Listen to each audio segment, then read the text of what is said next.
La 28e conférence des parties sur le climat de l'ONU, appelée communément la COP28, se déroulera du 30 novembre au 12 décembre 2023 à Dubaï, aux Émirats arabes unis.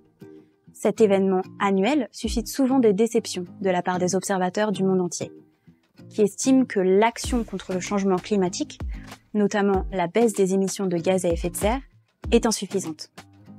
Alors, qu'attendre de cette nouvelle édition, qui sera scrutée de près ? Son principal objectif sera de faire le bilan, et ce pour la première fois, de l'accord de Paris adopté en 2015. Ce bilan devrait mettre en lumière les efforts encore à fournir par les 196 pays signataires qui n'ont pas tous tenu leurs engagements initiaux. Mais c'est également une occasion idéale d'accroître les ambitions collectives afin d'éviter les pires conséquences du changement climatique.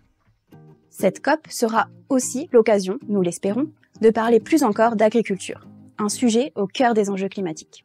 L'agriculture et les systèmes alimentaires sont à la fois responsables, car fortement émetteurs de gaz à effet de serre, et sont aussi victimes du réchauffement climatique. L'actualité des dernières semaines, entre vagues de chaleur, sécheresse et inondations, nous l'a rappelé.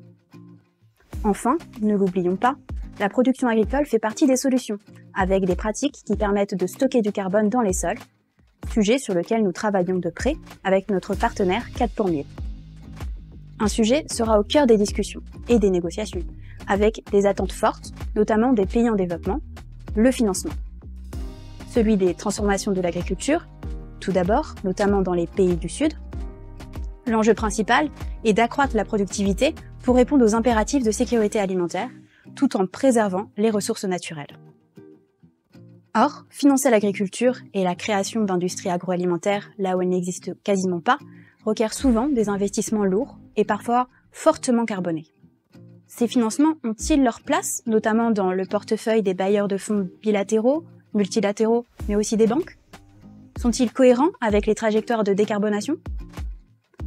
La COP parlera également du financement des pertes et dommages, avec la possible création d'un fonds permettant d'aider financièrement les pays les plus vulnérables à réparer des dégâts irréversibles causés par le changement climatique. Il s'agit d'un premier pas jugé essentiel pour répondre aux aspirations de nombreux pays qui demandent une forme de justice climatique. Ce sujet du financement nous tient particulièrement à cœur au sein de la Fondation Farm et sera d'ailleurs le thème de notre prochaine conférence internationale le 13 février 2024.